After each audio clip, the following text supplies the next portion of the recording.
لازم تو نہیں جو چیز ہمیں اچھی لگتی ہے وہ ہمارے لیے بھی اچھی ہو۔ ٹیچر آج کلاس میں ایک الگ موضوع گفتگو لیے بیٹھی تھی۔ ایمان جو کہ کل بچ جانے اور بابا کے سامنے بھرم رہنے پر انتہائی خوش اور آئندہ سے کبھی اس رائٹر کو نہ پڑھنے کا عہد کر چکی تھی، اب کلاس میں بیٹھی اپنی ٹیچر کی بات بڑے غور سے سن رہی تھی۔ اسے اپنی یہ نئی ٹیچر بڑی پسند آئی تھی، جو کہ کبھی کبھی مورل اور ڈفرینٹ سٹوریز سنایا کرتی تھی۔ ٹیچر کم عمر تھی لیکن باتیں ایسی کرتی بڑے بڑے لوگ لاجواب ہو جایا کرتے۔ مطلب میں کلاس میں سے ایک لڑکی نے قدرے نہ سمجھی سے سوال کیا۔ کہنے کا مقصد یہ ہے کہ بعض اوقات کچھ چیزیں ہمیں اچھی لگ رہی ہوتی ہیں لیکن لازم نہیں کہ وہ چیزیں اچھی ہوں بھی۔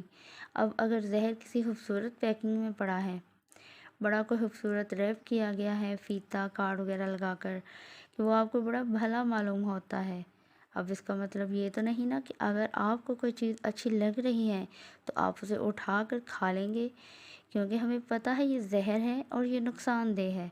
اسی طرح جو چیز ہمیں اچھی لگ رہی ہو اور جس چیز کے لیے ہم خود کو دلائل دیتے قائل کر رہے ہوں، کیا لازم ہے کہ وہ چیز ہمارے لیے اچھی بھی ہو؟ ٹیچر نے بات مکمل کی تو ایمان ساکت و جامد سے ان کی جانب دیکھے گئی۔ اسے لگا کہ یہ بات جیسے اسے سمجھانے کے لیے ہی کی گئی ہو۔ جی میم، آپ نے بالکل ٹھیک کہا۔ کلاس میں موجود تمام لڑکیوں نے یک زبان ہوتے جواب دیا، صرف ایمان کو چھوڑ، جس کے چہرے پر اب بھی سوچ و کشمکش کے آثار موجود تھے۔ زمل شاہ نے بھی اسے کسی سوچ میں گرفتار دیکھ لیا تھا، لیکن فی الحال کے لیے اتنا غور نہیں کیا۔ بچوں، جو میں نے ٹیسٹ دیا تھا وہ آپ سب نے تیار کرنا ہے۔ اب آپ کی فزکس کی لیب ہے تو سارے بچے دھیان سے جائیں۔ ایمان، آپ نہیں، آپ سے مجھے کچھ کام ہے، میں آپ کی اٹینڈنس لگا دوں گی۔ تمام بچوں کو جانے کا کہتے ہی گہری نظر خاموش سی بیٹھی ایمان پر ڈال کر کہتی وہ اب خاموش ہو چکی تھیں۔ ایمان جو کہ پہلے ہی ڈری ہوئی تھی، چونک کر زمل کی جانب متوجہ ہوئی، جس کی پرسوچ نظریں پہلے ہی اس پر تھیں۔ اسے اچانک ہی فضا میں آکسیجن کی کمی ہوتی محسوس ہوئی اور شدت سے ہوئی۔ کیسی ہو بچے؟ سب بچوں کے چلے جانے کے بعد وہ اس کے پاس آئیں۔ انداز خاصا نرم تھا، جو کہ اکثر ان کی طبیعت کا حصہ معلوم ہوتا، لیکن کوئی اے ایچ سے پوچھتا کہ وہ کتنے نرم دل ہے تو وہ اسے اپنے پاس بٹھا کر اپنے دکھ تفصیل سے سناتا۔ میں ٹھیک ہوں میم، نظریں چراتے ہوئے جواب دیا گیا تھا، لیکن شاید وہ یہ بھول گئی تھی کہ مقابل بھی بعض کسی تیز نظروں کی مالک ہے۔ پل میں نظروں کی اس ہیر پھیر کو محسوس کر گئی تھی، بلکہ کسی حد تک معاملے کی جڑ تک بھی پہنچ چکی تھی۔ ڈر لگ رہا ہے؟ زمل نے اس کے سفید پڑتے چہرے پر خوف کے سائے واضح محسوس کیے۔ نہیں تو؟ ایمان اٹکی، بالکل راز کی طرح۔ تم مجھے بتا سکتی ہو؟ زمل جیسے اس لڑکی کو پڑھ رہی تھی۔ کچھ بھی نہیں ہے میم، اس نے ایک بار پھر قائل کیا، مگر مقابل بھی ٹھیک تھی ثابت کر گئی۔ مطلب تم مجھے نہیں بتانا چاہتی؟ ایسی بات نہیں میم، آپ کی شرمندگی سے سر جھکاتے ہوئے کہا گیا تھا۔ تو کیسی بات ہے؟ وہ بھی زمل تھی، زمل شاہ، ایسے کیسے اتنی آسانی سے چھوڑ دیتی؟ وہ میں ایک رائٹر کو پڑھتی ہوں، پری گوندل نام ہے اس کا۔ مجھے تو اچھی لگی وہ، کیونکہ اس کے موضوعات آج کل کی یوتھ سے مطابقت رکھتے ہیں۔ ایمان نے آہستہ آہستہ بات کا آغاز کیا، جبکہ زمل مکمل توجہ سے سن رہی تھی۔ پری گوندل وہی جس کی 5 لاکھ کے قریب فالورز ہے، جو کہ ایک فحش نگار ہے؟ زمل نے ایکس رے کرتی نظروں سے اپنی اسٹوڈنٹ ایمان صفین کا پورا A to Z معائنہ کیا۔ جی میم وہی، وہ بولی تو لہجہ پسماں تھا، شرمندگی عیاں تھی۔ آپ کو پتہ ہے وہ کیسی مصنفہ ہے؟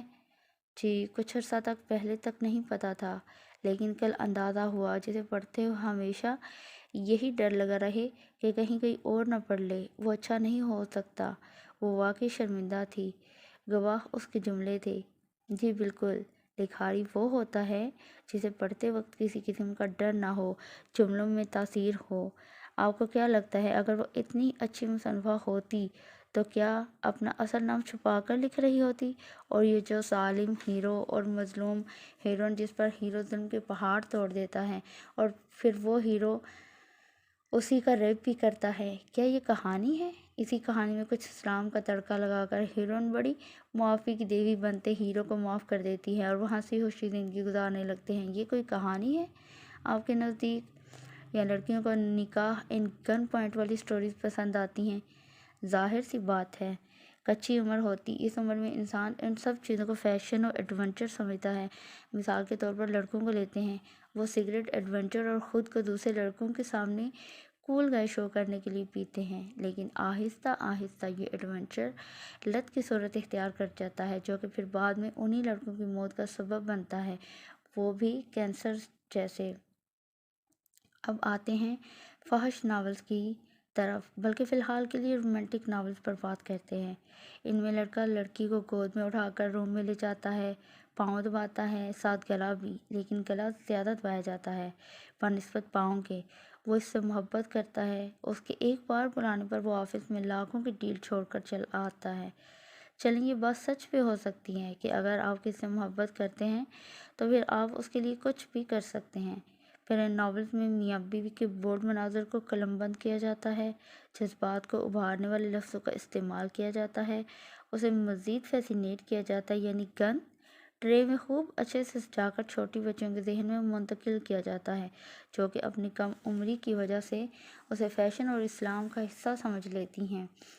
تم خود سوچو ایمان، کہ اللہ نے آدم کو بنانے کے لیے مٹی فرشتوں سے منگوائی، اور فرشتے جانتے ہیں کہ وہ کہاں کہاں سے مٹی لائے اور اسے آپس میں ملایا، لیکن جب باری حوا علیہ السلام کو بنانے کی آئی تو مٹی آدم علیہ السلام کی پسلی سے لی گئی، جس کے بارے میں اللہ کے علاوہ کوئی بھی نہیں جانتا کہ وہ مٹی کہاں سے لی گئی تھی، یعنی اللہ نے عورت کا پردہ رکھا۔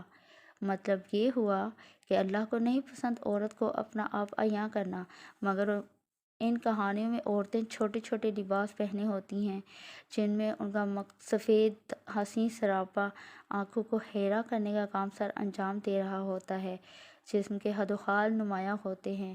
ایسی کہانیوں کا مقصد کیا ہوتا ہے؟ صرف مسلمانوں میں جنسی جذبات کو ابھارنا، جیسے کہ صلاح الدین ایوبی کے زمانے میں صلیبی فوجوں کی جانب سے کیا گیا تھا۔ ان سب کہانیوں میں کیا مقصد و سبق پوشیدہ ہوتا ہے؟ یہ کہ ساری عمر آپ فلاں بن فلاں فاحش نگار کے طور پر جانے جائیں۔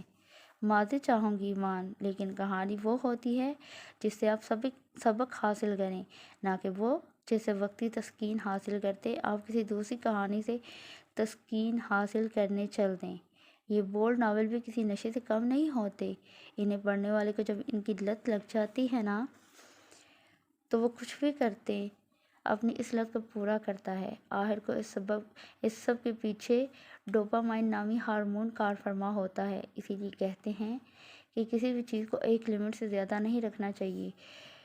کوئی بھی چیز حد سے تجاوز کرے وہ خطرناک ثابت ہوتی ہے۔ وہ رسماً انداز میں اسے سمجھا رہی تھیں اور ایمان اچھے سے سمجھ بھی گئی تھی۔ کئی لڑکیاں فکشن کو اس قدر حقیقی تصور کر لیتی ہیں کہ پھر وہ حقیقت میں بھی اسے ہی تلاش کرتی ہیں۔ مثال کے طور پر کسی مشہور ناول کا ہیرو جس پر آپ کو کرش ہو، اور جب آپ کی شادی ہو تو 95% لڑکیاں اس لڑکے میں اس ہیرو کو تلاش کرتی ہیں، 5% حقیقت پسند بھی ہوتی ہیں، لیکن بات وہیں آ جاتی ہے کہ کہاں 5 اور کہاں 95 کا گراف۔ جب ان لڑکیوں کو وہ ہیرو اپنے شوہر میں نہیں ملتا تو پھر موازنہ شروع ہوتا ہے، یعنی میری فلاں سہیلی کا منگیتر شوہر ایسا ہے ویسا ہے۔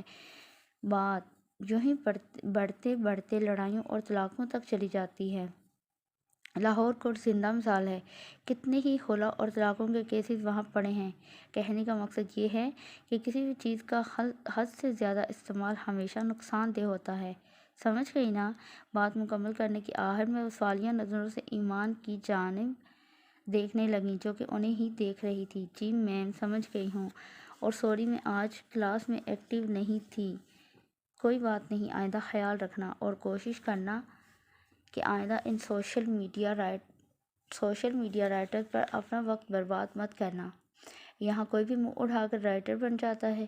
پڑھنا ہو تو کسی اچھے ڈائجسٹ رائٹر کو پڑھنا، نرمی سے کہتی وہ پیار سے اس کے بالوں میں ہاتھ پھیرتے کلاس روم سے نکل گئی تھی، جبکہ ایمان کتنی ہی دیر وہاں بیٹھی ان کی باتوں کے بارے میں سوچتی رہی تھی۔ ہاں رات والی قسط پڑھی تم نے؟ وہ آج پھر بریک میں ساتھ بیٹھی تھی، جبکہ میرب نے ایک بار پھر اس موضوع کا انتخاب کیا جس سے وہ بچنا چاہتی تھی۔ ہم کسی اور موضوع پر بات کر سکتے ہیں کیا؟ ایمان نے نظر چڑھاتے بات بدلی۔ وہ اس موضوع پر بات نہیں کرنا چاہتی تھی۔ رات ہی تو بڑی دعاؤں کے بعد خدا نے اس کی عزت رکھی تھی۔ کیا ہوا یار، رات تو ہو رہی ہے اور سائم کو بڑا رومانٹک سین لکھا تھا رائٹر نے۔ میرب جو کہ اپنی ہی دھن میں بولے جا رہی تھی، ایمان کے چہرے پر خطرناک حد تک سنجیدگی کے آثار دیکھتے زبان کو بریک لگی۔ کیا ہوا؟ میرب متفکر ہوتے گویا ہوئی۔ کیا تم یہ سب اپنے بابا کے ساتھ بیٹھ کر پڑھ سکتی ہو؟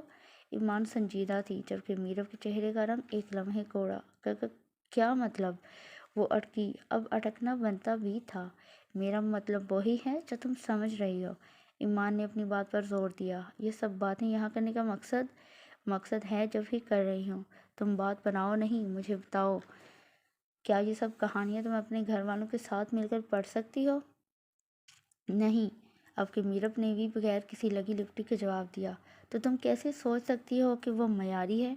اگر ساری دنیا کنویں میں کود رہی ہوگی تو کیا تم بھی بیوقوفی میں ان کی تقلید کرو گی؟ نہیں، تمہارے پاس اپنی ذہانت ہے، تم اس کا استعمال کرو گی۔ وہ بولنے پر آئی تو پھر بولتی ہی چلی گئی تھی۔ یہ سب باتیں فضول ہوتی ہیں اور آج کے زمانے میں ان پر کوئی غور نہیں کرتا۔ میرب نے اپنی بات میں وزن پیدا کرتے ایمان کو شانت کرنا چاہا۔ لیکن میں کرتی ہوں۔ میں اپنے بابا کے ساتھ بیٹھ کر پڑھتی ہوں اور مجھے کم از کم کمل شاہ کو پڑھتے وقت اپنے بابا کے آنے پر جلد از جلد ونڈو بند نہیں کرنا پڑتی، اور نہ ہی یہ ڈر لگا رہتا ہے کہ ابھی وہ ہسٹری چیک کریں گے اور برا نکلنے پر میرا کمپیوٹر موبائل بند کر دیں گے۔ وہ ایسا کچھ نہیں کریں گے، لیکن جو اعتماد وہ مجھ پر کرتے ہیں وہ جاتا رہے گا۔ میں اسی رات کے دروازے کی طرح ہوں جو کہ آدھی رات کو کھلتا ہے اور سیدھا آگاہی کی منازل طے کرتا آپ کو اپنے اندر تک لے جاتا ہے۔ I am the second door of midnight. Got it. یہ کوئی کہانی نہیں ہوتی جس میں ایک انتہائی ظالم اور دوسرا انتہائی مظلوم ہوتا ہے۔ پلیز لکھاریوں کی توجہ ہم جیسے قاریوں کو ان موضوعات پر دلانی چاہیے جو کہ اصل موضوع ہیں۔ ہمارا ملک غربت سے دوچار ہے۔ ہمارے ملک میں ٹرانسجینڈر کے ساتھ ایسا سلوک کیا جاتا ہے جیسا کسی جانور کے ساتھ بھی نہ کیا جاتا ہو۔ ان سب موضوعات کو لیں، مجھے تو سمجھ نہیں آتی۔ کیا معاشرے میں صرف صفاق و ظالم مرد ہی پائے جاتے ہیں؟ کوئی اچھا مرد نہیں پایا جاتا جس کو آپ بیان کر سکیں؟ کیا گن پوائنٹ پر نکاح کے علاوہ آپ کے پاس موضوع نہیں؟ اگر نہیں تو یقین کریں آپ کی قلم کو زنگ لگ چکا ہے۔ اپنی اس رائٹر کو کہنا لفظ پہچان بن جاتے ہیں، جیسا لکھو گی انہی لفظوں سے پہچانی جاؤ گی۔ تمہیں پتہ ہے آدھی رات کے وقت خوب اندھیرا ہوتا ہے، کبھی کھڑکی پر کھڑے ہو کر دیکھنا، صرف ایک جلتی ہوئی لائٹ پورے آسمان کو روشن کیے ہوتی ہے، وہ ہوتا ہے چاند۔ اگرچہ اس کی روشنی منقش شدہ ہوتی ہے لیکن وہ خود بھی روشن ہوتا ہے اور دوسروں کو بھی روشنی بانٹ رہا ہوتا ہے۔ لیکن افسوس ہے ان لکھاریوں پر جن کے نہ تو لفظ روشنی بکھیر سکتے ہیں اور نہ کردار، کیونکہ ہر شخص اپنے لفظوں کی بنا پر ہی پہچانا جاتا ہے۔ آئندہ مجھ سے بات نہیں کرنا تم، کیونکہ صحبت بڑا اثر رکھتی ہے۔ اگر فضول لوگوں کو پڑھنا چھوڑ دو تو موسٹ ویلکم، ورنہ تم اپنے راستے اور میں اپنے راستے۔